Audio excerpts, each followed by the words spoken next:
call the meeting to order.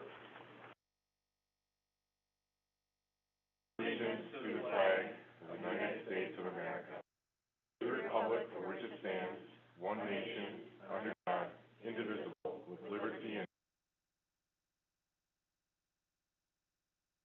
The meeting has been posted according to open meeting laws. Roll call. President Seeger. Here. Trustee Alexander. Trustee Nugent. Here. Trustee Johnson. Trustee Renucci. Here. Trustee Smalley. Here. Trustee Wisniewski. Just a reminder again that we do televise these meetings, and the only way for anybody viewing these meetings is by, and listening to our comments is by hitting the mic, so make sure we use that every time. Thank you. Citizen participation. Per Village Resolution 2017-01, anyone wishing to address the Village Board during citizen participation will be allowed 5 minutes. Your subject can be, I'm sorry about that.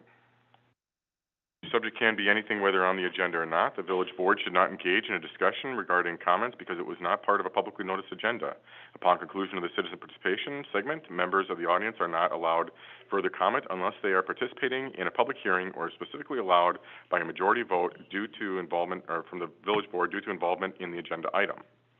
With that being said, would anybody like to speak during citizen participation? Please come up to the podium, push the blue button, and state your name.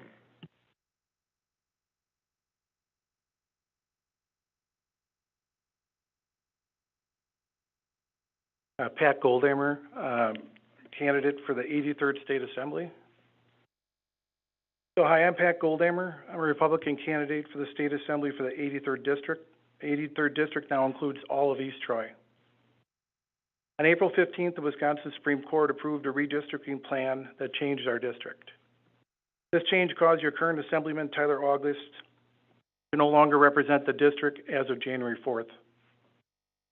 This also had Cody Horlicker from McGuanago is no longer in the 83rd. This also made a change to Waterford, where I'm from, where Chuck Wickers is no longer going to represent the 83rd. There was a lot of change, including the opening in our district. I'll not take up all of my allotted 5 minutes because I know how busy everyone is and what a commitment it is to serve your community. Currently, I serve as a village of trustee in the village of Waterford. I'm a sixth-generation Wisconsinite who has lived in the district for over 20 years. I was raised in Waukesha County. I have been happily married for close to 25 years. I have 4 children, and my son's with me. They're seventh-generation Wisconsinites. In the past, I was an airline captain for Midwest Airlines. I'm a current small businessman in the healthcare field. I'm a commissioner in the Western Racine County Sewerage Board, where I represent 3 communities. We probably have the lowest 25% sewage fees in the state for a municipal. I'm a past youth baseball, football, and Boy Scout volunteer. When I get elected, I will step down from the Village Board and Sewage District so I can fairly represent everyone in the 83rd District. Thank you for allowing me to introduce myself. Please don't hesitate to reach out to me if I can answer any questions or concerns. I want to thank you all for serving this wonderful community of East Troy. I've spent a lot of time in East Troy knocking on doors. I've met a couple of you from knocking on doors already. And you guys have a lot to be proud of here. Thank you very much. Thank you. Would anybody else like to speak during citizen participation?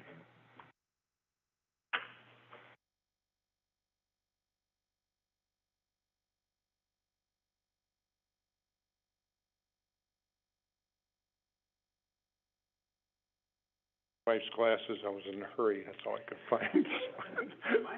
don't criticize me. This is a Park and Rec citizen thing from 3 people. Last Monday, on my way to Park and Rec meeting, John, right? I brought that up and it's in our minutes. Janet Tillender asked me to check on Playmore Park. Trash all over. The pavilion was just trashed. I said, I'll come up and look on the way to our meeting. I reported to Park and Rec Board. There was just garbage all over, cans, trash, whatever. Okay. Jeremy, I know, preaching to the choir. And I did notice one of the cans was completely full, garbage can, but there was an empty one 15 feet away. Okay.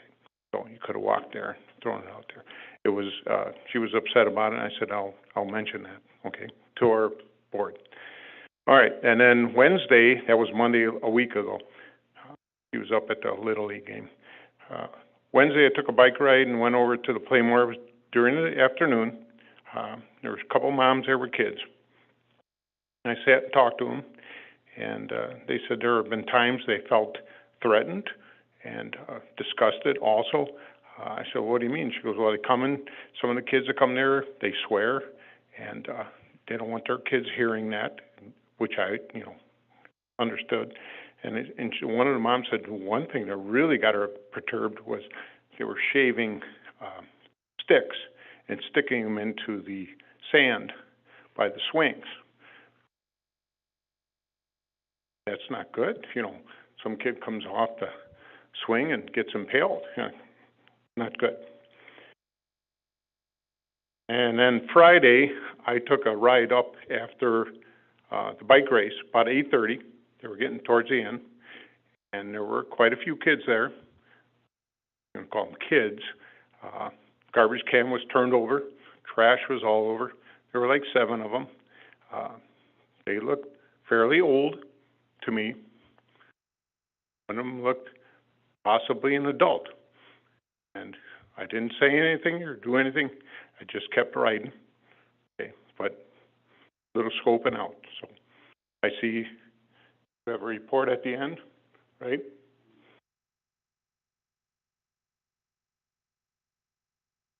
Thank you. Steve. Anybody else would like to speak during citizen participation?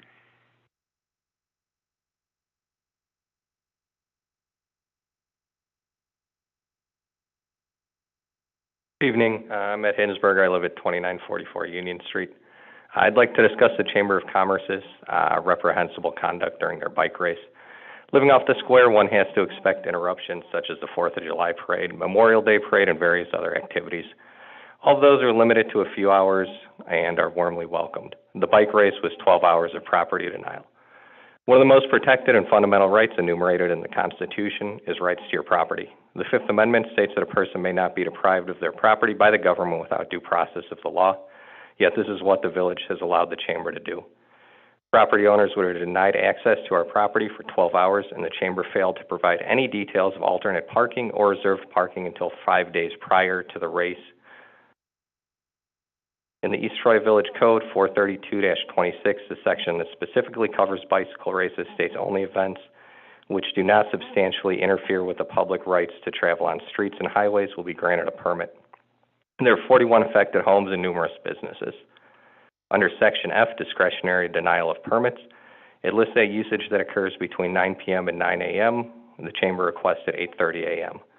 Under Part G of mandatory denial of permits, the code references if it is for usage that is primarily for private or commercial economic gain, there's no way you cannot categorize this event as anything but primarily for private or commercial economic gain, and is at the cost of the property owners and residents. East Troy Village Ordinance 200-6F1 states no person over the age of 10 shall ride or propel any bicycle upon any public sidewalk. This was totally ignored by race participants and not enforced by the village. I attempted to take my dog for a walk to alleviate his stress from the constant flow of vehicles driving along the races, and they were excessively and continuously honking their horns. That's a violation of Wisconsin 347.38, which also violates their permit request, which requires following all applicable traffic laws. In a short walk, he was almost struck by 3 separate bicyclists riding on the sidewalk. All 3 of those cyclists were belligerent and rude when I informed them they weren't allowed to ride on the sidewalk, and I had the right of way. I also witnessed a cyclist almost strike a pregnant lady directly in front of my house. When I asked race marshals for assistance, their response was, "What can we do?" and they went back to talking amongst themselves. This created an unsafe situation to use sidewalks and effectively trapped homeowners on their property, giving them access to safely leave. I also witnessed my elderly disabled neighbor attempting to set up a ladder and climb over the fence with his wife to take their cat to the vet. He also asked race marshals for assistance and was denied. I was able to assist them with an alternate route, but the fact that the Chamber's event had U.S. citizens who can barely walk trying to climb over a fence to take their cats to a vet office is totally unforgivable. East Troy 432-26 G3 states a mandatory denial must be issued for the event if it is for usage which would involve a violation of federal, state, or local laws relating to the use of highways, other applicable regulations of the village. This event promoted the violation of both state and village code. In the letter the Chamber sent out March 7th, which simply stated they were having the event with no due process, they stated contact them for details about parking. I did contact them on March 14th and chose to disclose that I suffer from MS and I'm also a 100% disabled vet. And day to day, I don't know how my ability to walk will be affected. I did not receive a response. I emailed them on 3/24 and was told I would have a response within a week. No response came. They didn't reply until I posted on their Facebook page the weekend before the race. The response I got from them was less than satisfactory. No apology, just they're busy and that residents could request reserved parking. If someone strips your rights to access your home, they should inform you of an alternate parking plan 5 weeks, not 5 days out. Golf carts were offered, however, that publicly shames individuals with disabilities such as me who try to be as independent as possible. When I informed Vanessa Lenz of the Chamber of Commerce that I was filing an ADA complaint based on my reasonable accommodation request of knowing what their plan was, she only sent me the thumbs up on Facebook Messenger. I don't want them to say, we'll take care of you. I'm a grown adult. I want to take care of myself and not rely on an organization that doesn't keep their word. I have filed a federal ADA complaint, and if the Chamber ever attempts to disrupt my life again like they did, I will file an injunction until they meet ADA requirements. If the Chamber followed through on any of their promises or communicated with residents, any of this could have been avoided, and there's probably about 15 or 20 houses on either side of me whose residents feel the same way and have come to complain. So we're just asking the village either follow 432-26 and deny permits, or expand on it and put some kind of time frame and limit the bike race to, 4 hours, 5 hours, but 12 hours is just an undue burden on homeowners. Thanks. Thank you. Anybody else would like to speak during citizen participation? Anyone else that would like to speak? If there is nobody, then I will close citizen participation and move on to consent agenda. Consent agenda, one motion and a second will approve all the following items. Any item may be pulled from the list and voted on separately. I'll move to approve the consent agenda. Second. Any discussion? I have a question about item number 7. I don't know if you want to pull that and then approve the rest. What's your question? My question is, I was reading the paperwork and it says, as agent, but it doesn't actually say the owner. And what we're talking about, what our wording says is the ownership. So I don't know if this person signing the application is the agent for the owner or the owner. The owner is going to be 57C Freebirds LLC. It's in a trust, and it is agent for that trust. Okay, thank you. You're welcome. I just have a correction to the minutes. My name was Sorry, under the closed session. we'll fix that. All right. Any other discussion? All those in favor? Aye. Opposed? Motion carries. On to miscellaneous business. Consideration of library shared position with East Troy Community School District. I'll tee this off, but I'm going to ask Tammy Bartelli. Yes, thank you so much for English. She's the director. Christine Murphy is also here tonight, who's the president of the library board. Just as a reminder, some of you may remember that there were some changes in the amount of money we're getting from the county. So earlier this year, we identified we could hire a part-time librarian. Since that time, some other things have occurred in conjunction with the school, and I'm going to let Tammy explain all of this.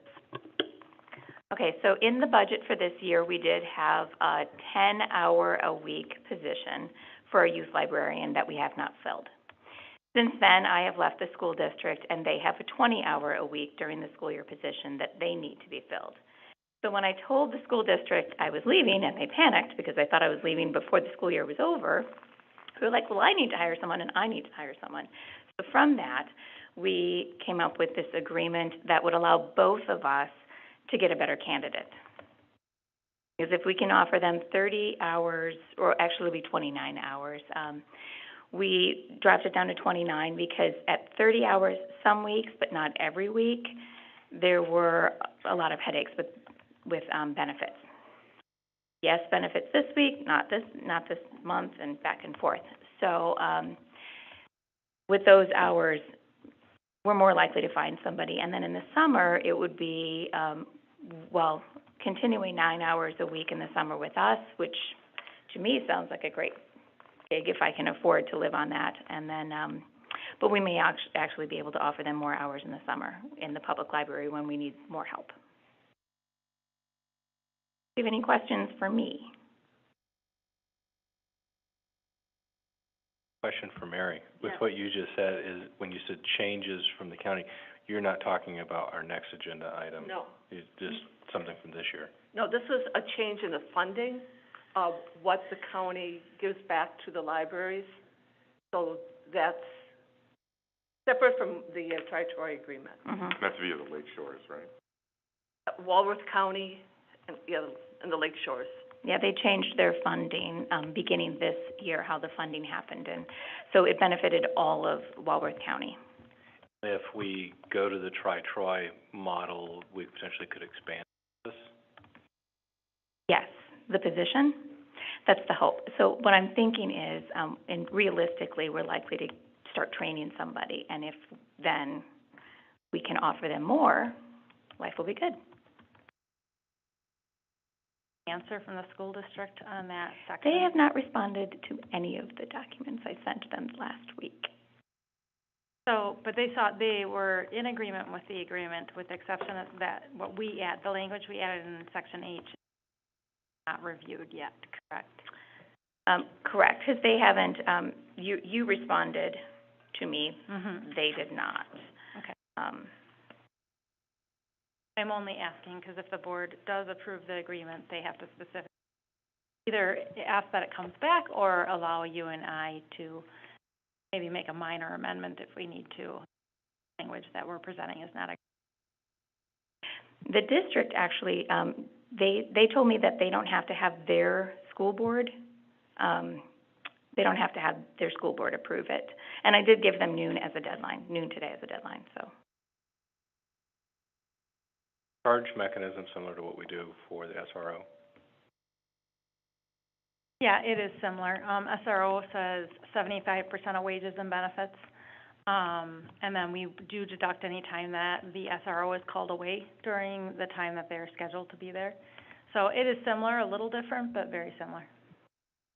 Part of the difference is that the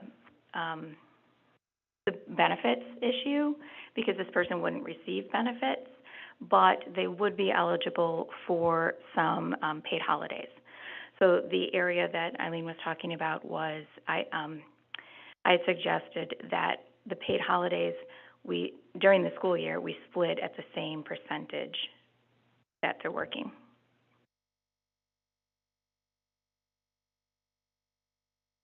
I will make a motion to approve the agreement and allow staff and the library director to make minor adjustments in order to get finalized. I still have a question.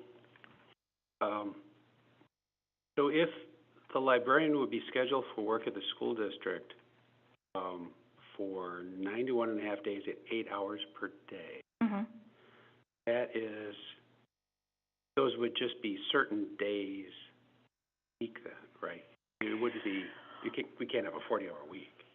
No, it wouldn't be a 40-hour week. The way they're filling my shoes at the district, and the way I scheduled myself last year was 1 week I would work Monday and Tuesday, the next week I would work Wednesday and Thursday, and that way I would hit all of the kids every other week.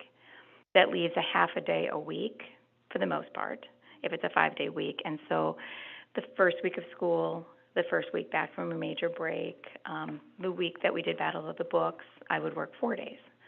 And so it was flexible as long as I tracked the number of days that I'd worked, and they totaled in the end. And then from the library's perspective, I was thinking this person is going to be in charge of youth programming, and so their hours could be flexible based on when the programming was.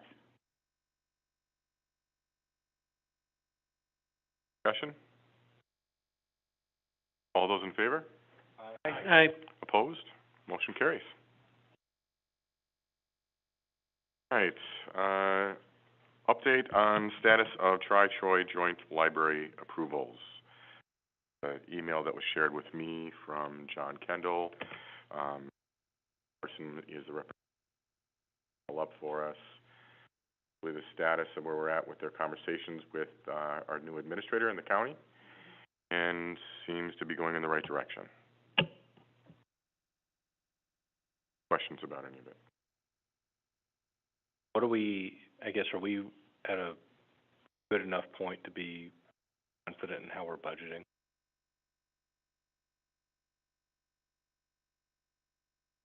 I do have some questions that I was running by Ellers that they're gonna look into for us. We never did meet with the Tri-Tri board and approve an agreement with Ellers to move forward, to review the levy limit and expenditures.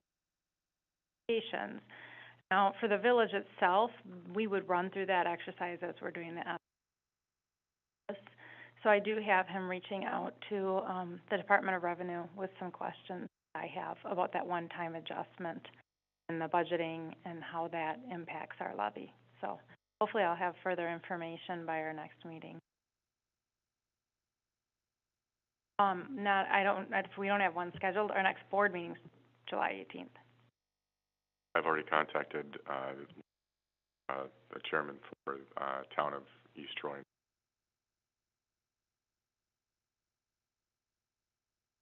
You think we can meet the November 7th date?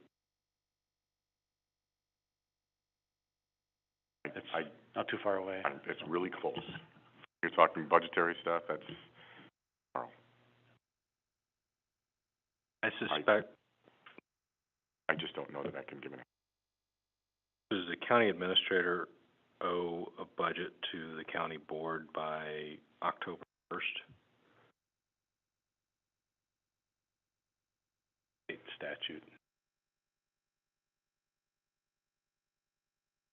No, he mentions that the county will hold its budget hearing on November 1st.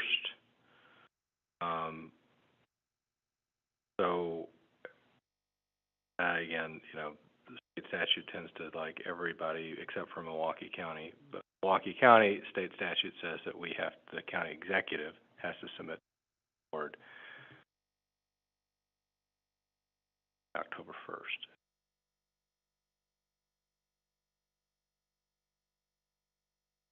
Finance committee, and then they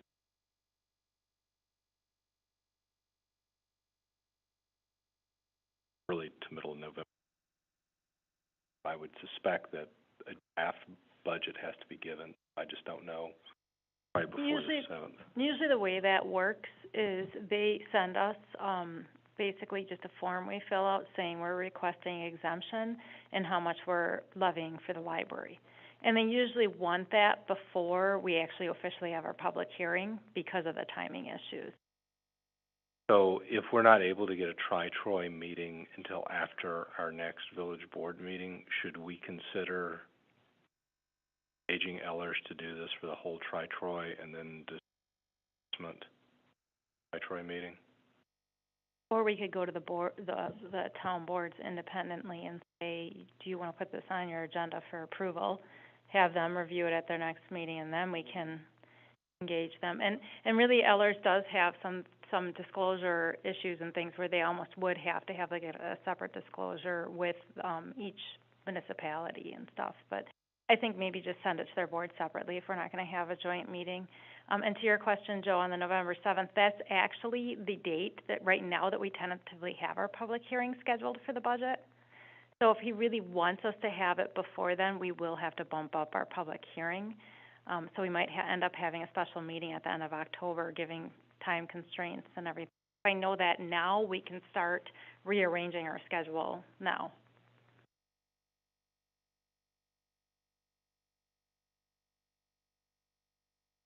Questions? Moving on to consideration of village's infrastructure options with Highway 20 project. Jason? So, I'm sorry. Go ahead. We're in the design project, in the design phase of the Highway 20 infrastructure project for next year in conjunction with DOT. And during design, Tim has come to us with some questions about water main. If you want to just go over your memo here. So originally, we were scoped to bring water main, basically replacing the 6-inch line that's out there with 12-inch. The water main that's there on the west and east side are both 12-inch, so we were, as part of this Highway 20 project with the DOT coming in, basically replacing and upsizing the existing water main with 12-inch line. Pretty straightforward, made sense. The timing made sense completely.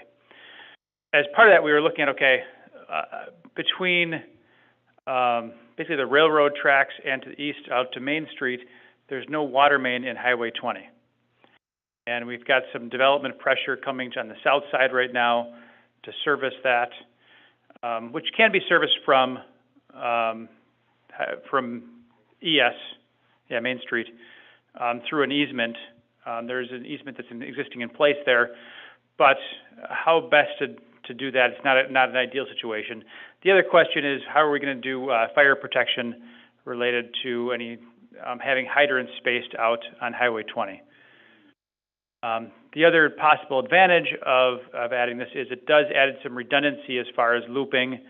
When we first looked at it, we said, well, there's these vacant lots. Are they really going to develop? Well, now we're getting some pressure there, and makes more sense, and it'd be a good time, or probably the only time, to actually make that extension to put that eastern section in.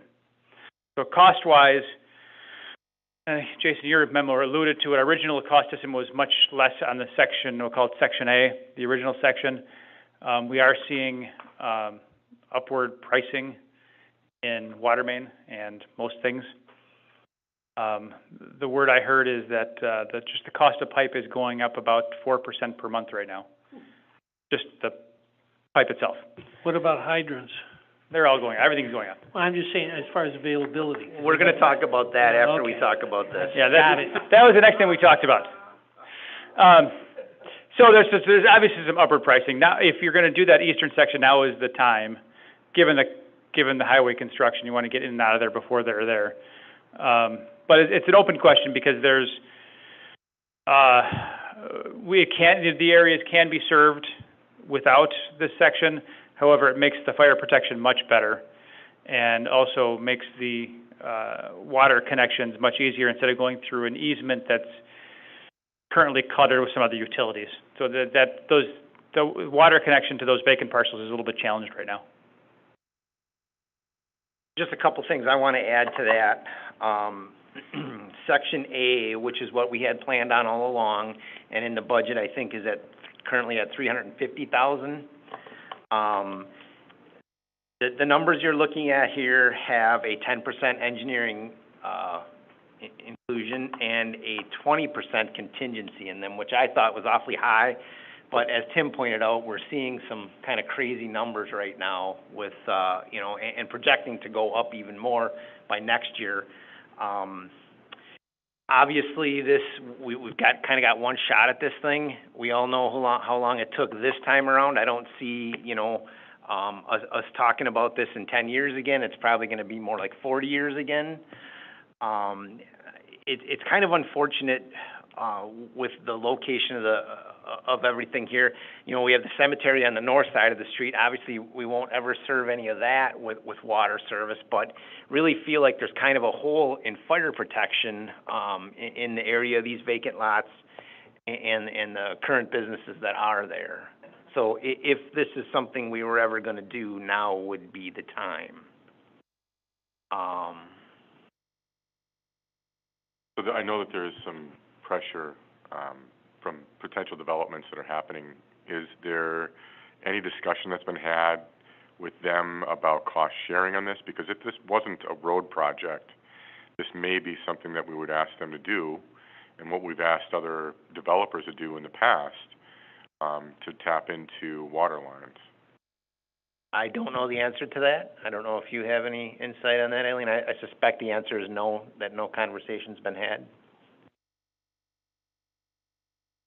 That said, if we were to bring water main in front of their business, they would see some savings versus trying to take it through that easement that's to the south. So, could that be an open discussion? I would think so. Yeah, I'd love to see somebody have that conversation with them.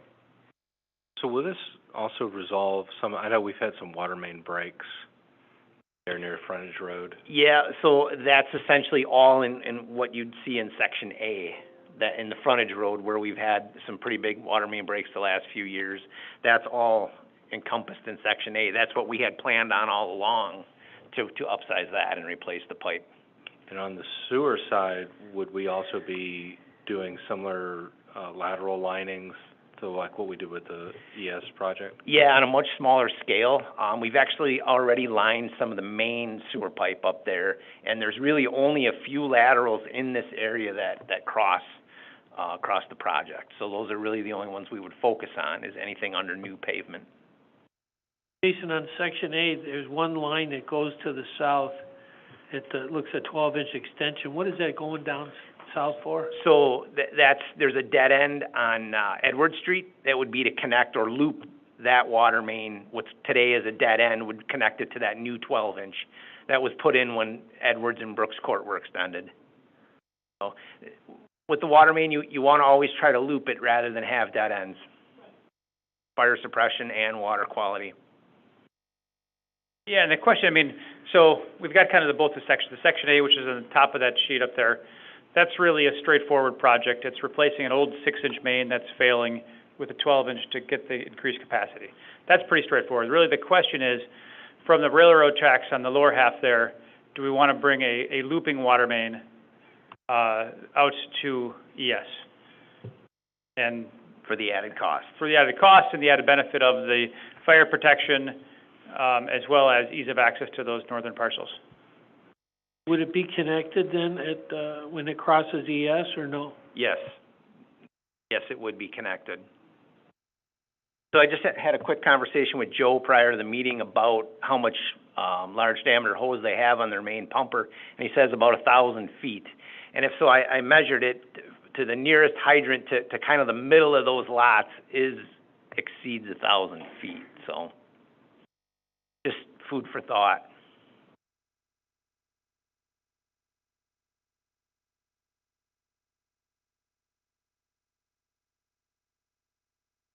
We run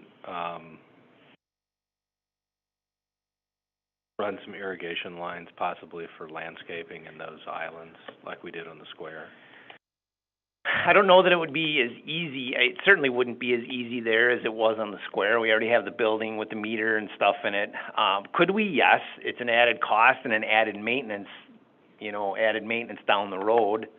I don't know what the big benefit at this point. I don't see the big benefit. I mean, we could certainly do some different plantings and things, probably trees on those islands that really don't require the long-term irrigation. I mean, short-term to get them established.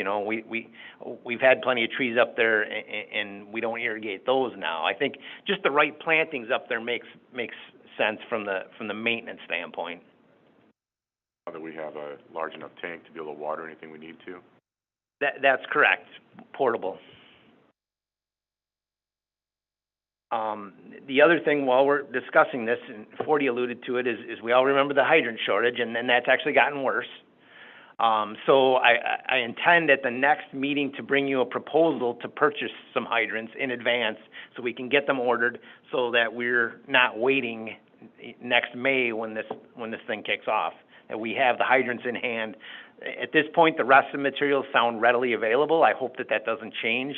But right now, we do know hydrants are a ways out, and I'd like to really get out in front of that. Just locking in pricing right now? Just for the hydrants that I just discussed. So we would order them, get them ordered when they were delivered, pay for them. We would lock that price in now, but we're not locking in anything else. The rest of that will all happen through the bidding process with DOT on this project.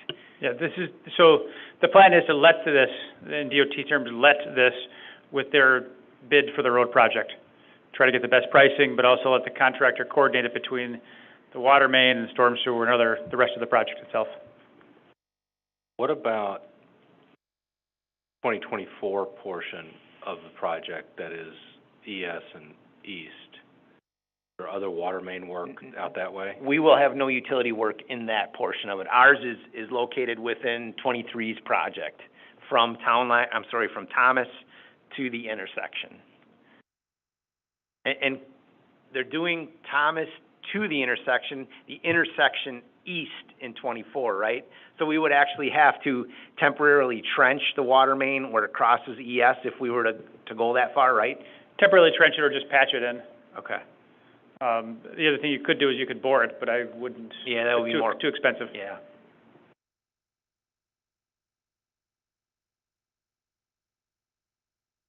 Yeah.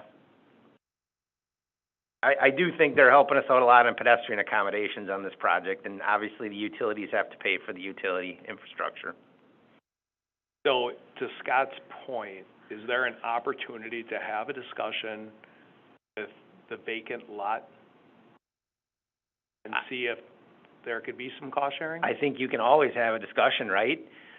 My concern would be is we're on a pretty tight time frame with DOT. We've actually had to provide them some specs already or some drawings, and we did it full on, with what we're talking about here, knowing we can scale back if we need to. So it really just becomes a timing question. I don't know if you have any thoughts on that discussion. I mean, again, I think it's a question you can always ask. Right, you can always ask the question. I don't know what the response is. Besides foot dragging. Well, I think the discussion starts by identifying that you're planning a development throughout this area. There happens to be a road project happening at the same time. You have a need for water in front of your facilities. We can save you some money. I'd like to be a part of that project.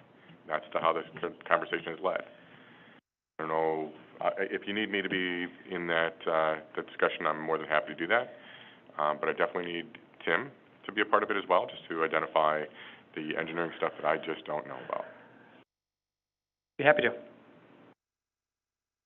So assuming we went forward with this, maybe I'm jumping ahead on the agenda, but I know there was some capital discussion from last time about $350,000-ish approximately in the general fund and its applicability to this project. Do we need to discuss that here, or is that other agenda item? It would qualify for either agenda item, so we don't have to discuss it under the next one. So as I had said, there was money reserved in the capital fund balance for this project, and that's been reserved since I started in this position. So I'm not sure what the history of doing that was, other than we know that this project's been delayed how many times, so they were anticipating this. I don't know if the intent was to potentially lend money to the water fund or pay for it with capital projects. So I'm looking for clear direction from the board, and I think you guys did discuss this a little bit last time, but whether or not we want to utilize that money from the capital projects funds for our water project.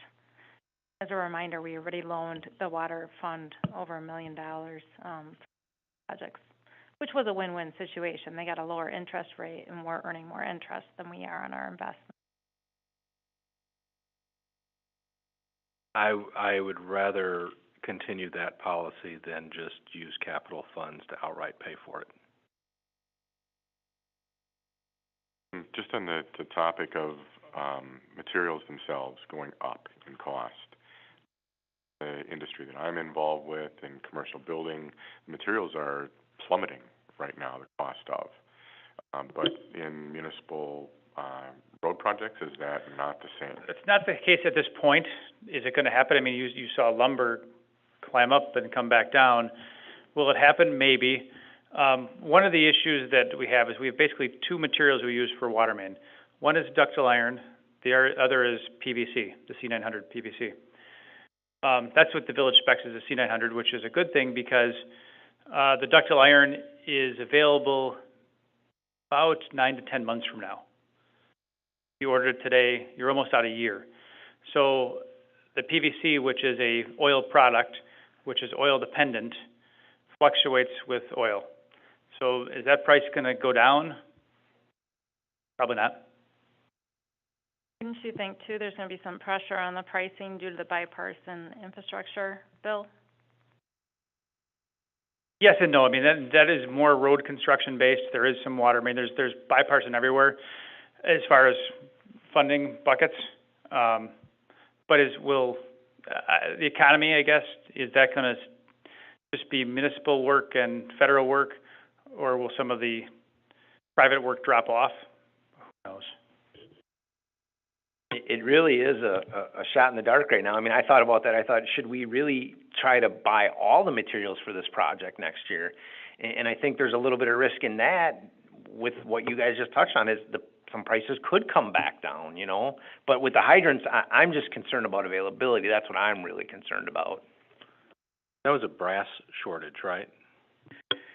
It was multiple things. It was brass. It was a factory that had a shooting. It was multiple things that happened to the Mueller Corporation. And now, so I talked to our rep the other day, and he says they have another forge going online January 1st to help take some of this pressure off. But it was just multiple things. Yeah, and from just jumping ahead, the hydrant discussion, I really think it would make sense to purchase those, because as part of the bidding, contractors, when they know they have materials already secured, we'll get better pricing than, hey, I hope I can get some hydrants and I hope I don't get hit with LDs or damage the schedule because I can't have materials. That just makes a lot of sense to me. And it's the DOT's project, and they're not going to want to wait around for us. Kind of ironic.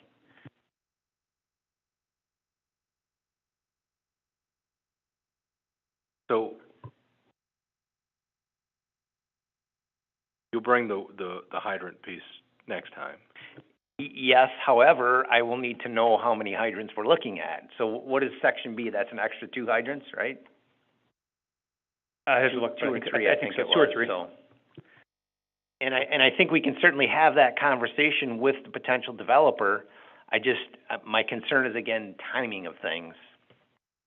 But you're not looking for authorization other than what you bring next time to actually spend any money right now. You're looking for direction on budgeting for 2023. Correct.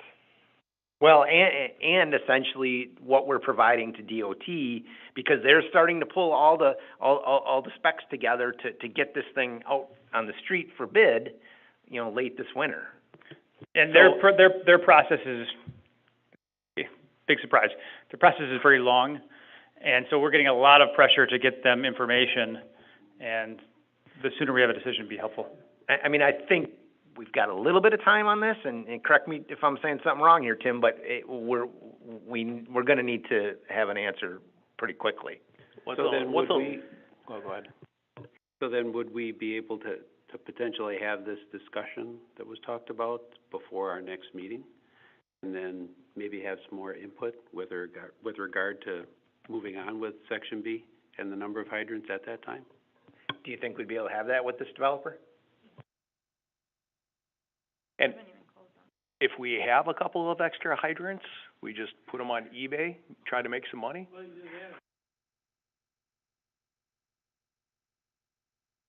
I mean, but we're not meeting for another month. I mean, my opinion is proceed with a plan to do A and B, tell that to the state, continue with our discussions with the developer, and that'll give you what you need to come back with on the hydrants. That's my opinion. Because your point, as far as the discussion to be had with the developer, they haven't even closed on the property yet. So, I mean, you really can't have those discussions until after they actually own it. I agree with Matt. I think that's a great approach to move forward. I agree too. Can I ask one little question here? I know that it looks like the general consensus is you want to pay for this out of general fund and then have the water pay it back. So there's $772 here plus whatever the hydrants are, but only $350 in the capital fund. And I think you're looking at in the capital discussion, some of this is funded by debt under the water utility. Is that right? Yeah, I think if we're inclined not to use it towards the project, I probably would just say let the water fund issue all the debt for that project and shift that $350,000 towards some of our capital projects that belong in the projects fund, because you have a number of projects over there that you have to make decisions. So maybe you're not issuing debt for a project in capital that he projected debt. So I mean, I think we need to look at the prioritization when we get to the capital as to, my opinion is I'm not comfortable with the general capital fund just outright paying for something for the water utility. We want to loan it like we've done before because it gives the water utility a better interest rate, gives us a better interest rate in the general fund. That helps the taxpayers. But I don't think that subsidizing the water utility when it's, as you know, you can go to rate case with the CCW. I don't know why. I mean, I know we want to control water rates for sure, but I think that's a dangerous idea. After our discussion on budget?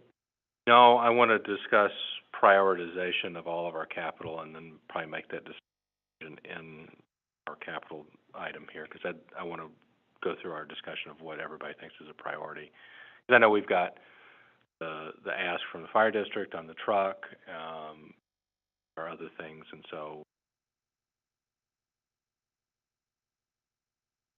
and if we don't know, then table it.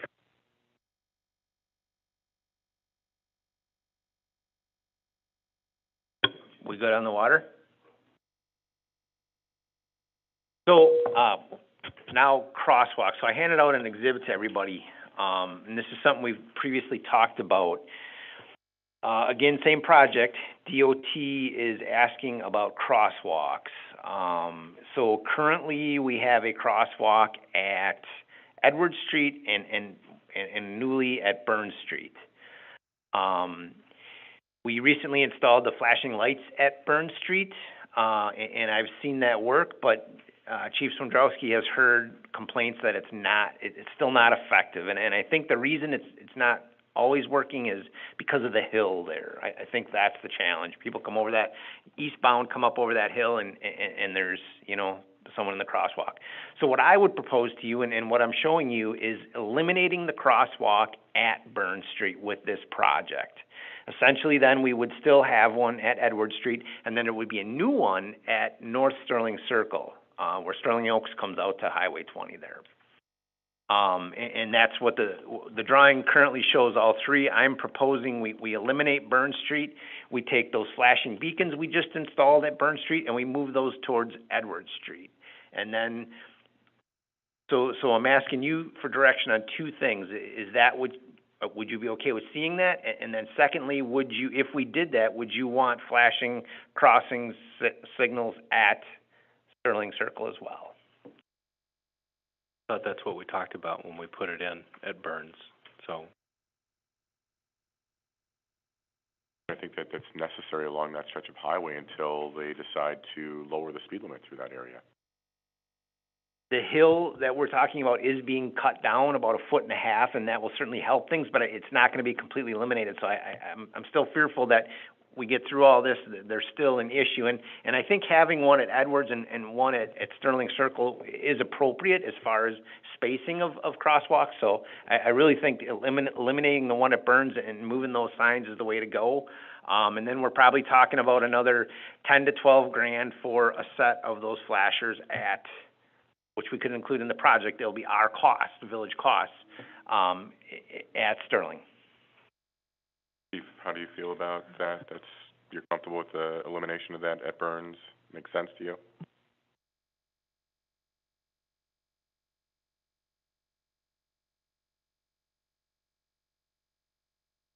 I'm sure people are still gonna try to cross there, but I think if we just eliminate it, we'll walk down to either Edwards or. And I don't know if we'll need lights at Sterling Circle. I don't know if that's something you wait on to see how it is, because that's more of a straightaway where people will be able to see, just regular crosswalk signs up. Maybe when people, the problem is that people come over that hill, and by the time they come over the hill, they're doing 35. People are in the crosswalk, they can't stop in time. It's just your reaction time and hard.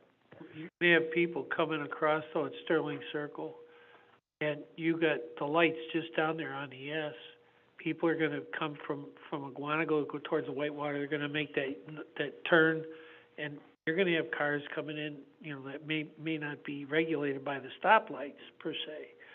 So I think we'd have to be very careful with that. So you certainly could hold off on the lights and see if they're necessary. That's your decision. I think flashing lights there are gonna be needed, my Agreed. opinion. So the lights that we currently have at Burns, they're gonna go down Edwards? Correct. Okay. And And then- I think with all the plantings that are in there in the middle too, your visibility starts, so having those lights, having something that's telling you, hey, somebody's crossing the road, I think it's very important. And that will be, so that's divided, there'll be 2 lights for each lane. There'll be a total of 4 flashing lights, then that one will be handled a little bit different than like Burn Street is now. And that's 12,000 for all 4 lights? Yes. I think we do it especially with. Projected. It's dependent upon bid. Yeah, I think with kids that walk down to Dollar General or to the Shell or whatever,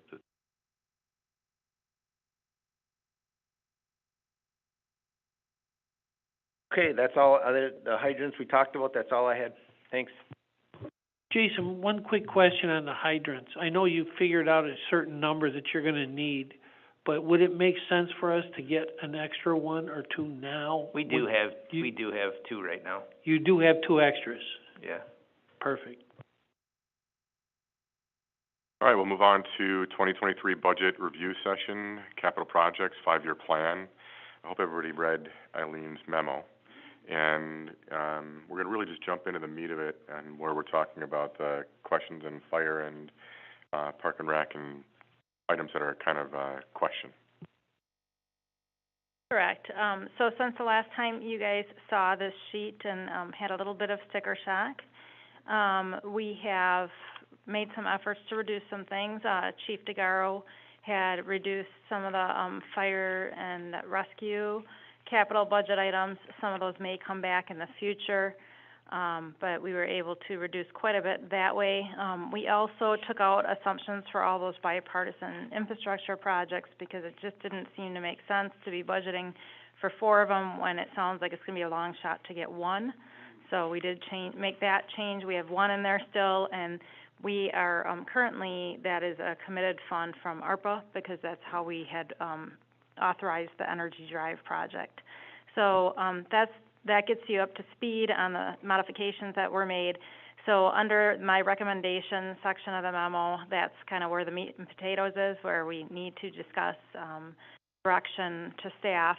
So Highway 20 project we just talked about with Jason, and I got the direction on that 350 reserve, I think, but we'll see what the conclusion is after we prioritize. So we can skip over that item, and we'll incorporate those numbers into the sheet.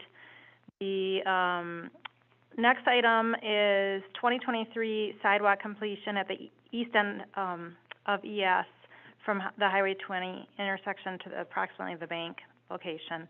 So Jason had informed me that that was inadvertently left out of the plan, but now would be the time to do it. We were waiting for that section of sidewalk on 20 to be going in to complete that. Estimated cost is $25,000. We do have $40,000 available in fund balance for filling in miscellaneous sidewalk gaps.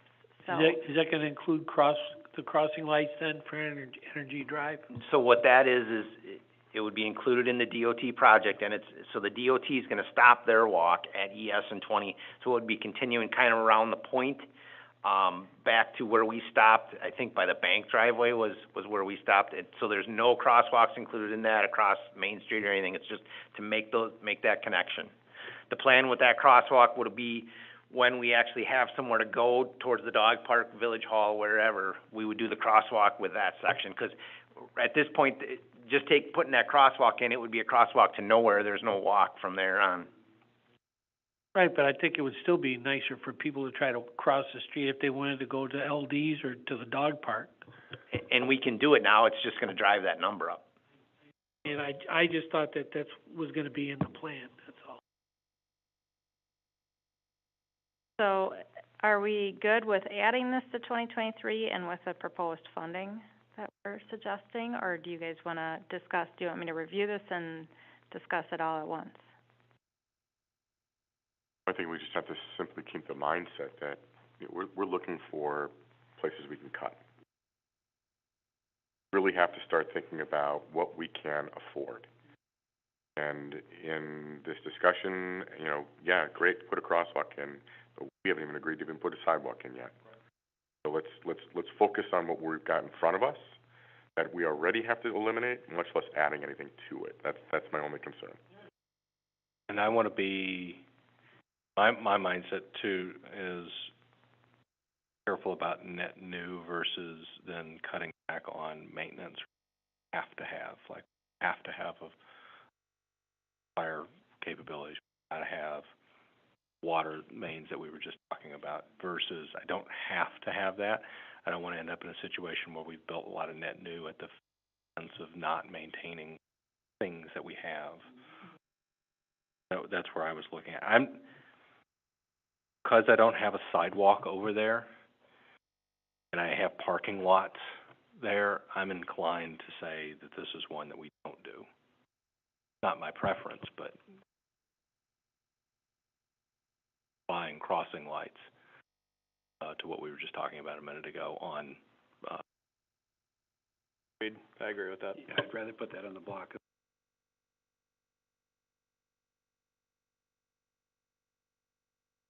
I think maybe next 5-year budget cycle, we can look at that again. Yeah, and if we have some other funding source, whatever comes out, or something comes in massively under budget, I think these are great things to revisit and, to go, hey, let's reallocate this. There's another thing, too, to think about with that small stretch of sidewalk. There's a lot of discussion that's been had about multi-use trails alongside that, the railroad and the connectivity of that. Maybe some kind of grant funding would allow for monies to be spent on that stretch as well. So, investigating a little deeper in what is available to us if we did have something going through that area. Not lost, but possible. Okay, so the next section is, parks, which I think that needs a little further discussion. Looking at the amount that they have budgeted over the next 5 years for parks, I think there's a need to prioritize, and I don't know if the board will want to send that back to the Park and Rec Board to prioritize, or if you want to make some choices, but over the next 5 years, there's $1.16 million in parks projects. Some of those, I think, are more discretionary than others. There's a total of $400,000 that had been budgeted for the impoundment area. I don't know if that is the correct amount. We haven't done any planning for that. So I think that's something that we're going to need to finish up. I don't know that that amount is correct. But some of the other things I'm questioning is, what are the priorities? And, considering all these other needs that we have to meet. We changed the date of some of the projects. I also think that requiring the Park and Rec Department to seek grant funds for some of the projects would probably be smart, because these are more wants than needs in some of these cases. And I also suggested shifting the pavilion and parking lot for Mill Pond Park to utilizing fund balance as a source of funding, rather than borrowing the money to do that if we want to pursue those. I know we've been talking about the paving for a long time, but I don't know how necessary the pavilion is at this point in time.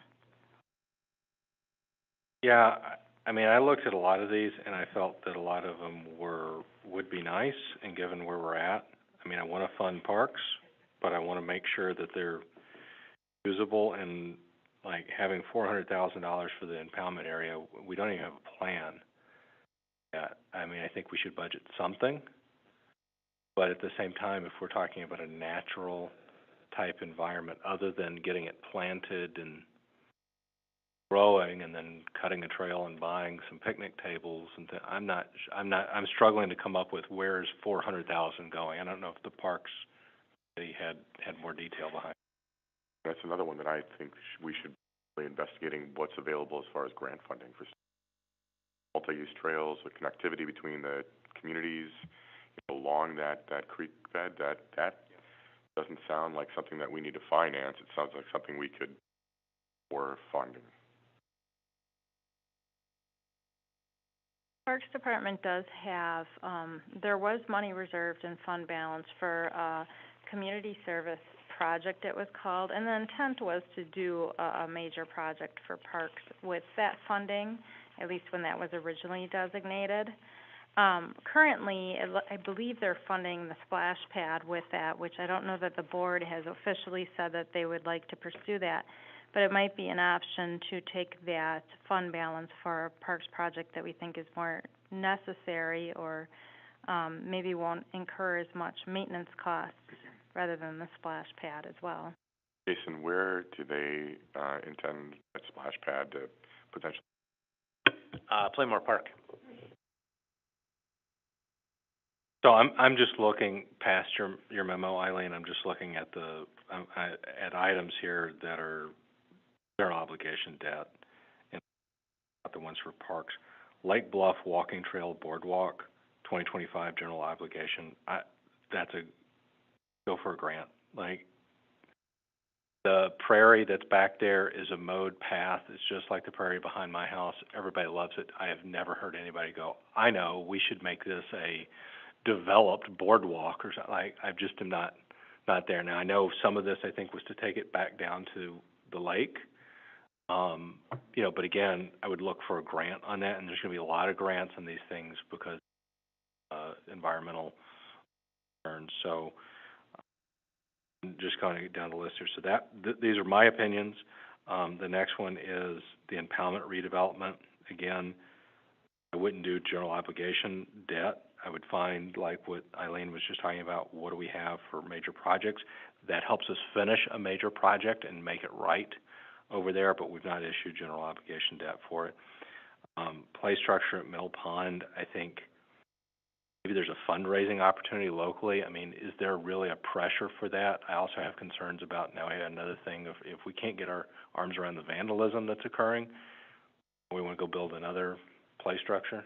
Well, and the idea that we have all these things that we want to do at Mill Pond, including paving areas, but no grand plan of what that looks like in the end. So we're just start throwing stuff in there and seeing if it fits. Doesn't make any sense to me at all. We have a long-term plan of this is what that area potentially could be. Incorporate that with whatever we have for a long-term plan that we have for walking trails and improvements along that impoundment. I think that's the best way to do it. I mean, and then as we go through the years, we decide that, well, this one or that one is going to be knocked off the list of things we want to do to improve in that area, but a full plan of what we need in that space for parks. And things like, a bathroom at Playmore Park, improving what we have so that it has better utilization, makes more sense to me.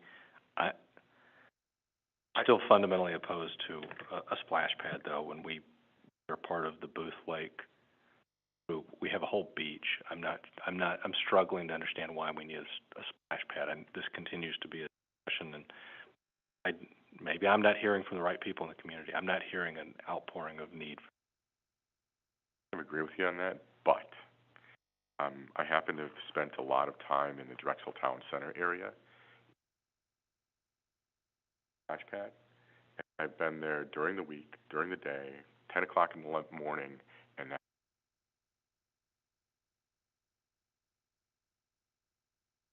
just saying, I don't disagree with you in any way, because my kids are well beyond I could be wrong. Splash pad, but It's it was amazing how many people use it. I don't disagree that it'll get a ton of use, but it's also gonna cost a ton of money, and the maintenance on it as well, so, to the parks, putting up another, system over at Mill Pond, we have a couple of great parks the way it is, one at the bottom of the hill at my house, and I see how many kids go there on a daily basis.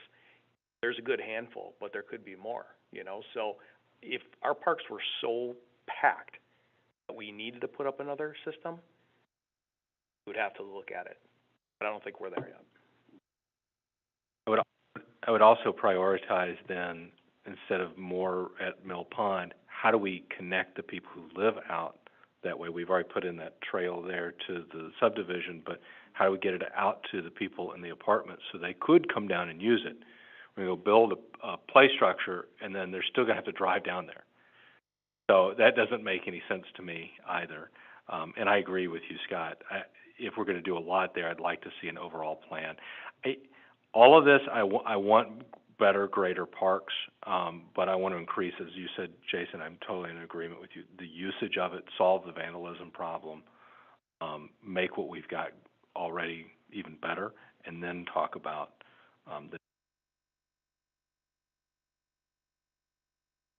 I think we need to go back, have the Parks Department prioritize what they're looking at for the next, 5 years. And so I think we need to push it back on them. When's our next meeting? Does anybody know? their next meeting. Yeah. What would be the 11th? So they are having a July meeting? Yeah, they are now. It would be July 11th. I'm gonna make them have a July meeting so that we can get this back to Ellers, so. And does the board wanna review their prioritization before I send this over to Ellers? Yes. Okay. Splash pads is their number one thing. Okay. Yeah, I mean, and again, an eye on some of this to geo debt. To just like say, oh, well, we're going to take out $400,000 for geo debt in the plan for the impoundment. It's like, yeah, we've committed verbally to the property owners that we're going to make it right over there, but I never thought it'd be $400,000 to get the plantings right, and I don't know what we're talking about to do $400,000. Cattails are expensive. Yeah, they must be. Just one comment along the lines of this discussion, and Eileen and I have talked about this. It's tough to do this, right? Everyone's got different priorities. We all have our priorities. We all want to see the things we want to see. It almost might be easier if you were able to say, here, you've got X amount of dollars to spend these 5 years. Figure that out. You know, what is your priority with that kind of money? Almost like a budget. You know, it would almost make it easier and give more direction and be able to come back to you with, you know, what you're looking for. And those projects that are a priority for the park systems, establish a 10, 12-year plan of putting some of that budgeted funds toward them. How difficult would that be for you or Kathy to put something like that together? I struggle with it a little bit because he's asked for this before, because, I mean, realistically, our levy and our cap, so due to levy limits, we always end up in situations where it's like, okay, how are we going to make this work? So capital, a lot of times, is the levy that fluctuates because we need to support the operations. So we'll reduce that at times, and then we bump it up when we can. So we really beefed it up over the course of several years, but now we've been lowering it a little bit just to make ends meet. I think what's difficult is not always knowing what street so I'm supposed to tell you, you have this much each year for streets, but your street project might not fit in there. So it's kind of like, you're kind of backfilling, because it's like, okay, this year we don't have a major street project, so now we can apply more funds to other types of things. So I have a difficult time answering that, and maybe this is a conversation we need to have outside of a board meeting, because I don't need to bore the board with all the details, but I don't know that it's necessarily that easy, and I think sometimes your street projects are a priority over parks, period. So, if we have a street that's completely falling apart and we're going to say to the parks, you have this much money to spend every year, but we can't cover that street, then what good are we doing for the community? I would caution, I understand what you're asking for, and I'm currently experiencing that with another entity that shall not be named. And I will tell you what it devolves to is your levy's flat. And there is no ability to do what Eileen just said. And then you end up making bad strategic choices, because I've pushed back on this to say, okay, but isn't, this thing over here for like health and human services far more important than maybe something for parks, or, in this case for us, streets? Isn't that more important? Because we've got this once in a, 40-year opportunity with, Highway 20. And it becomes a real challenge to break that mindset. It's like, well, yeah, but, this is my bucket of money. And I think we're small enough to get past that. And so I would like to see the plan, because that Parks would put together, because then, I think that plan then competes with the streets plan, and we go, well, wait, but no, this is more important, than maybe that street can go another year or 2 years based upon. And I think some of it too goes back to, and I made this comment to Matt and Jason during different budgetary conversations, is really like strategic planning. And the board hasn't really sat down and done any sort of planning for quite a while.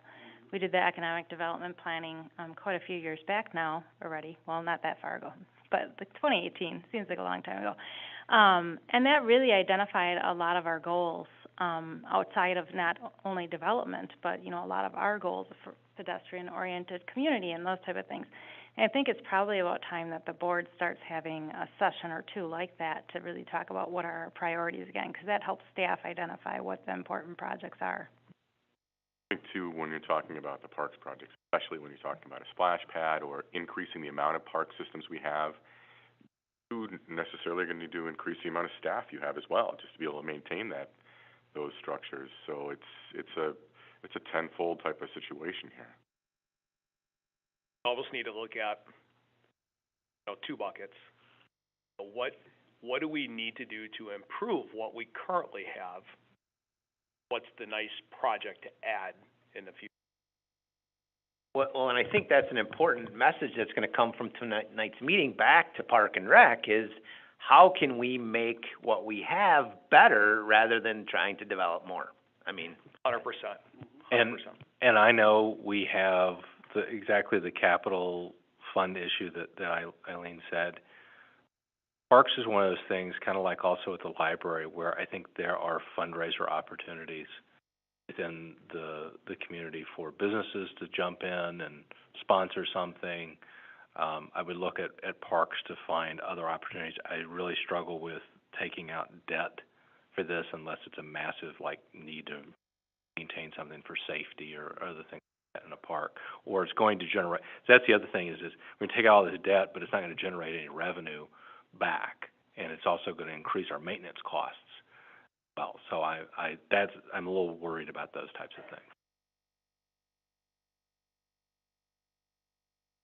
Okay, so I think we have direction for parks. That'll go back to the Park and Rec Board, and then that'll come back to the Village Board on the 18th. So under street projects, there's some that are highlighted in blue. Jason had indicated those may be shifted out a year based on the need to address Highway 20 in conjunction with state projects. So Jason, are you still anticipating those need to be bumped out? I believe that was Edward Street and School Street? yeah, so school will be the next priority, and that's gonna just progressively bump everything after that back. So we will update the plan accordingly. So the next time you see an updated plan, we'll have that updated. I also had some street projects highlighted in green, which are sidewalks and multi-use paths along Highway 120. So I just wanted to make sure that those are still priorities especially based on the direction tonight. I think they're a priority, but I don't think they're a priority by issuing debt. I think it's pursue grant funding. And again, it's something that I'm big about the sidewalks and the trails to connect people to all of our resources, but when we have all of this street work, and I see a lot of geo debt here, that I'm struggling with. We've been competitive in a couple of these, and we just think we'll get one.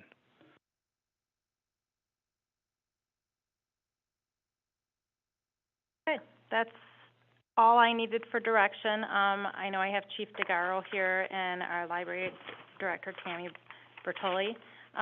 Did you guys have any questions for them on the budgets that they presented?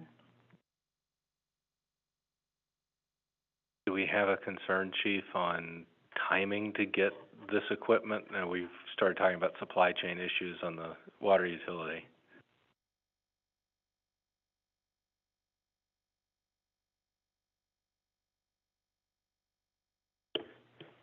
So, like the water utilities, yes. All projects have been moved back. If we ordered a ladder truck today, it would have been about a year build-out time in the normal world.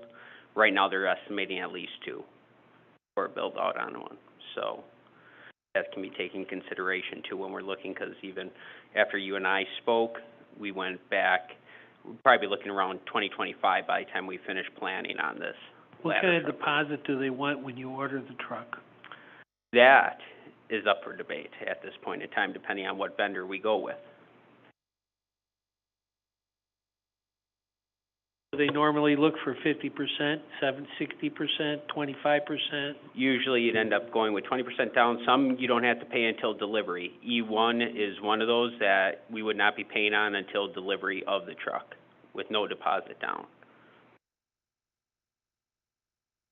So are you saying the ladder truck is being shifted out to 2025? Potentially. Okay. Until a final decision's you made. might- That's kind of where I'm estimating at by the time we finish all these conversations and decide on a budget, and I can actually sit down with the reps and go forth with that. I'm assuming it's gonna be 2025, because we're gonna be so late into 22 here now. By the time we get in those conversations and actually get blueprints drawn up on this, looking probably beginning of 2025. And that's when you would need the funds? Yes. Okay. Depending on vendor. So maybe we leave it for 24 for now. Yeah.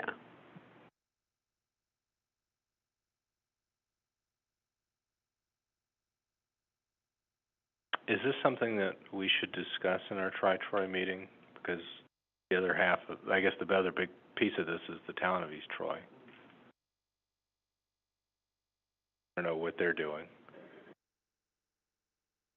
It's a great idea, a great topic for discussion amongst the boards, yes. I don't know what Troy Center's needs are, ladder truck wise.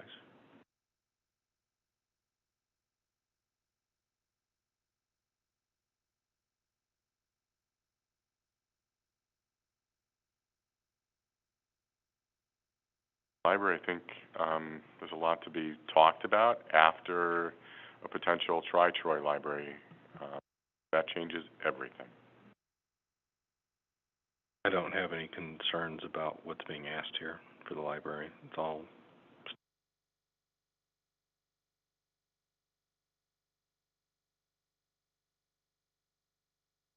And really, to your point, all we're really talking about is 2023, so.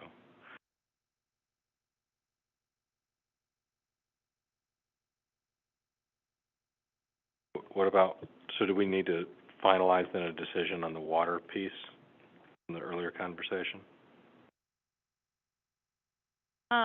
Yeah, I guess you were the only one that really spoke on it, so I You want me to finalize a decision? Well, I'd like to know that the rest of the board feels Finalize the an same way. opinion? I'll finalize my opinion, is that what you're asking? Okay.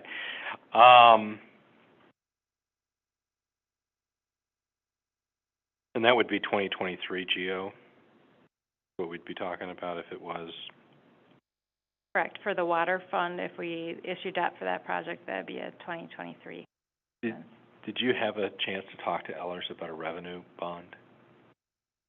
I have not. We can discuss that with him in further detail when he comes back. Typically GO bonds are lower interest rates, and revenue bonds require a debt reserve account, so we have that restricted cash in the utility for the revenue bond, but we can weigh the pros and cons, and it really is just going to depend on the market and what's going on with interest rates and things.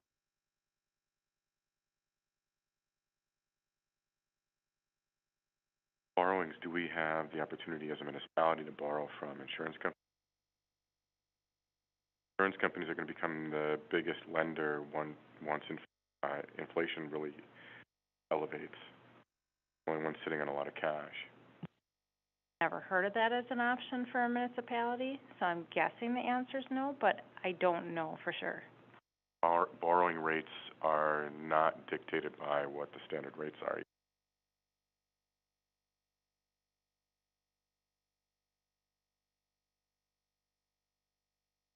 I guess to finalize my opinion on the earlier discussion,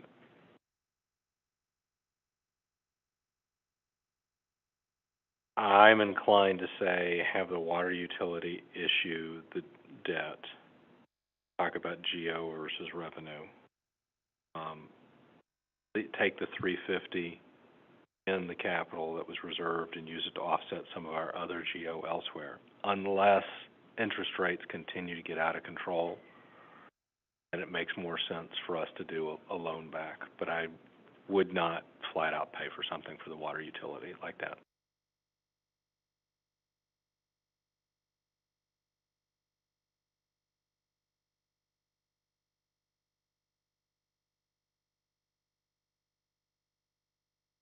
When Ellers comes back, I'd like to see what our debt percentages look like after this. Yep, he'll recalculate all that when he comes back on August 1st, and when he does come back on August 1st, you can still make revisions if you need to. I guess my ask for staff is to do your absolute best to keep that number under 50%. Did you say 50 or 15? 50. I don't know. 40, you gonna write a check? I'm going, man, I couldn't hear you. I'm sorry. 50%.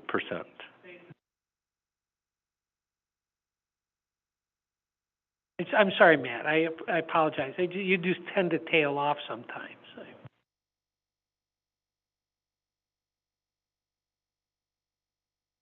Need any more direction, Eileen?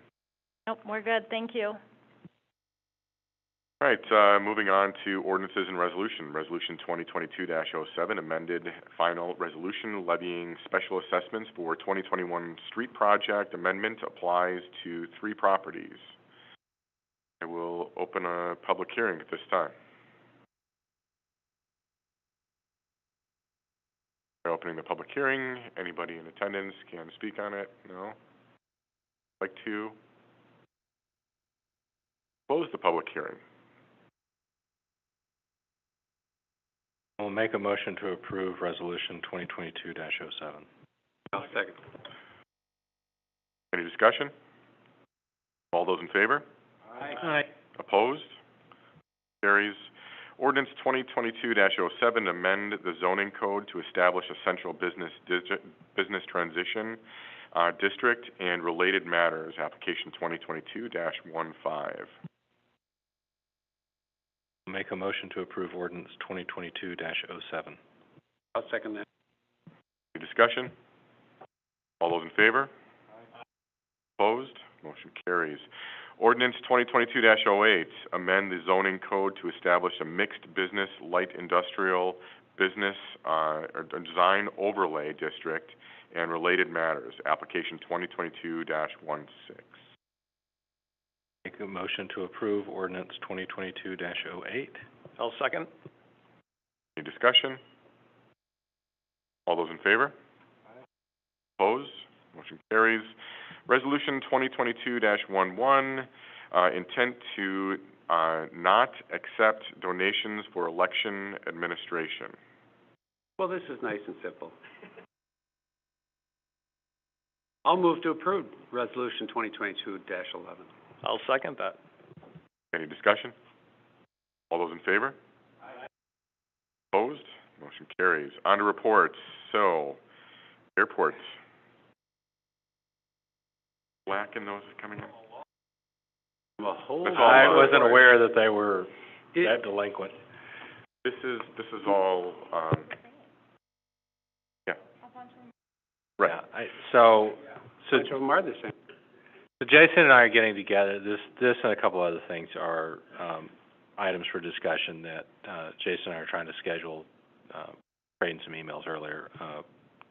Him and Walter and me to talk about this. So I'd like to meet here in the next couple of weeks and hopefully be in time for whenever his next quarterly update is.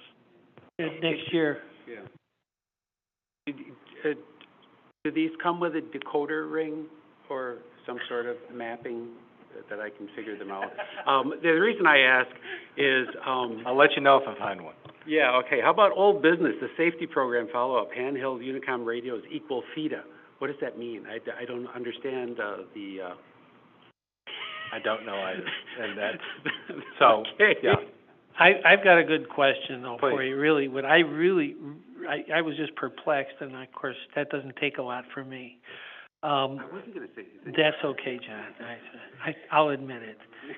But from November 8th of 2021 to May 9th of 2022, I'm reading the same thing here about based aircraft count ongoing. Now, I guess my question is, how are they counting these planes? And how long does it actually take to count the planes at the airport? That's what I'd like to know.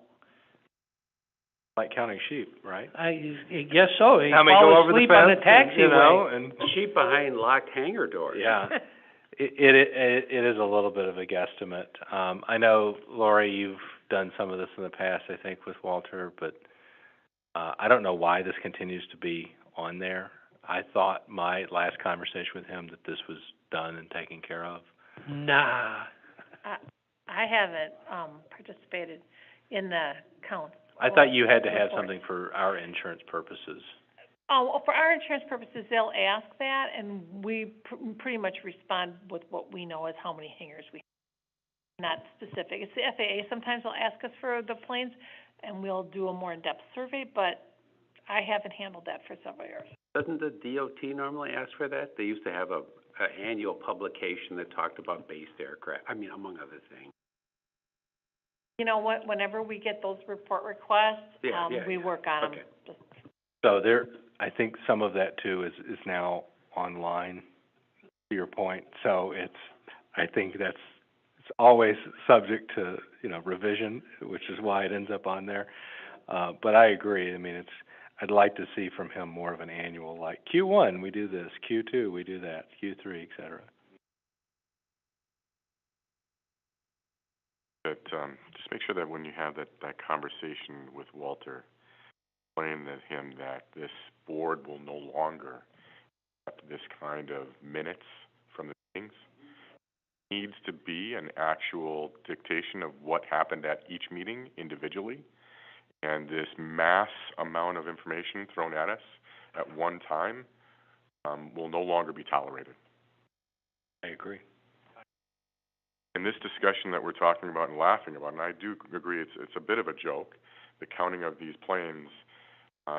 It's been, 7 years that I've been on this board, and when I first started on this board, there was a discussion about Walter counting planes. I can't believe that we're still talking about it. It's absolutely ridiculous. So if there's no further questions about the redundancy of minutes from the airport, let's go on to May financial report. Any questions about the May financial report?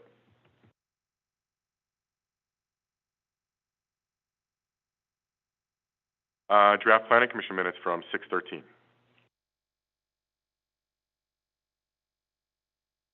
Gordy, you better not have any questions. You were there. What do you need? Got a question. You look like you were going to ask a question, and I said you were there, so. I had to remind myself. All right, library board minutes from 5/10. Emergency services, 5/17. How about the 2022 sanitary sewer survey? Any questions about that? Park issues report from the chief. Questions or comments for the chief? Does this also reflect what was just brought up tonight, or? No, about the garbage? No. Just our main issues are just the graffiti and then the damage that was done to the padding on that one dugout and the net, and then the other dugout. The graffiti at the skateboard park. So there's just, I think we just need to move forward, and I'm using the donation money that I've collected in years prior that I have not spent. I just think this is a good thing. Question for you though, as far as for vandalism out at the ballpark, at the grandstand. Jason, what did your crew find out there? I've been around long enough to know, I thought it went in cycles, where kids would go in there, start little bonfires, do whatever, they damage, you have to go back and fix it. I think you're spot on. It does go in cycles, and right now we're in a cycle, so. And, we fenced in the grandstands, so then they moved into the dugouts. Happened. So I think when we get some signs in those dugouts that say no loitering, a little more enforcement action that we can take. Really, there's no reason for kids to hang out in the dugouts. Those dugouts are for baseball. There, with cameras, I got signs coming that'll say that you're on camera. Everything's supposed to be here tomorrow, the camera. I'm up at the skateboard park. Are the cameras gonna do us any good? Should. Well, I'm just saying, are we going to enforce it, though? If we catch somebody and identify somebody, are we just gonna let them off? No, why would we? If I'm knew, just asking. No, if I knew who did the damage to the dugouts now, I'm gonna pay for it. That'd be enough to be a felony charge? No. But I think we just need to hold people accountable. Hard to catch people when they're in and out of there, and yeah, I just think this is something we need to do. To start explaining to my son who's in the middle school, I know your son is too, police department's now gonna start arresting people that damage property in our parks. And I think most of these kids are middle school kids that are doing this. We're having the same issue at, Booth Lake too, so, you know, the girls' bathroom, they wiped feces all over the walls, and then the boys, they clogged one of the toilets. Never been that bored. John, I did a lot of things when I was a kid, but I never thought of that. Are you saying sixth grade? You want like this?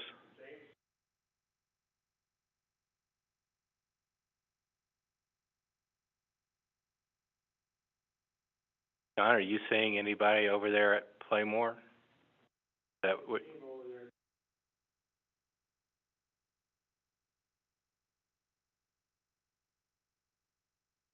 Time to put John on staff.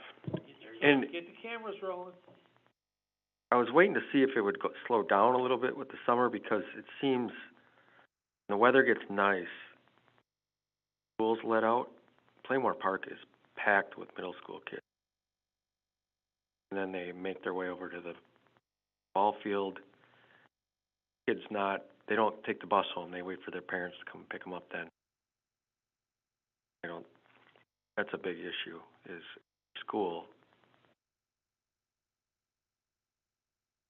Yeah, but I see them down at me too, by the park by me, 'cause they'll come out late. 10:30, 11:30 at night, they'll come out there. Then you need to call, because according to ordinance, at sunset, the park's closed.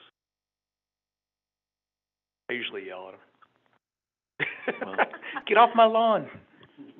And one of the issues are the parents that park in the, parking lot at the library, so then the kids go over to Playmore, so that kind of feeds into each other with the parents parking there. John's gotta come in a week out.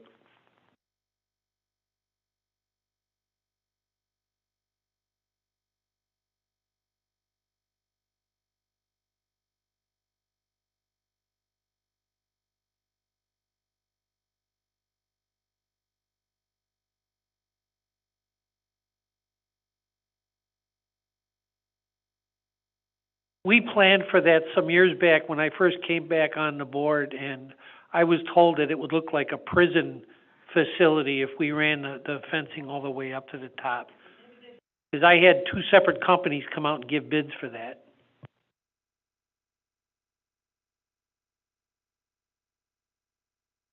Yeah, I think back to what we were talking about for capital funding in parks, I think looking to parks as to how they would like to address it, so it doesn't look like a prison over there. Like, I don't know if they have ideas on what is there anything we can do with this? I mean, I know school's out now, but we could do with the middle school to coordinate with them, or?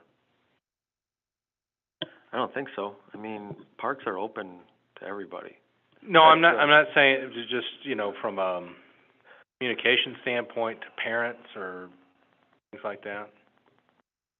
I mean, tell parents that they need to tell their kids and hang out with friends.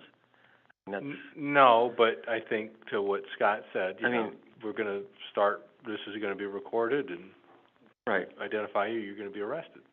I think, I had an idea that popped in my head and it was kind of shut down right away, but just because I think we got a lot of feedback was we only allow people in Playmore Park when they have adult supervision. They're 18. How do you're gonna get a lot of people saying wrong, you can't do Well, that. it's just, like, I was over at, Lindale behind Jason's, and one of the, two of the kids who live in one of the houses over there by that, they came over to play, like, there's nothing wrong with that. Right. Yeah. Well, the other thing that we have is social media. So before we go out and clean up the mess, are we taking pictures and posting it? Watch out for this, let's get the community involved, and have them react towards that, because then they can call. So telling them where they can call if they see. Last fall, we had graffiti at Hill Park and then skateboard park, too. And we posted those pictures on our social media page to see if anybody would come forward with information on who did it. We did. We got comments on how terrible that happened, but nothing ever came from it. Yeah, I know it's not the most popular thing, and probably, it takes a little bit of time, but if we continue to do it over and over and over again, maybe the public could get more involved in that. But if they don't know about it, they're not gonna get involved in it. We don't know that it's an ongoing problem.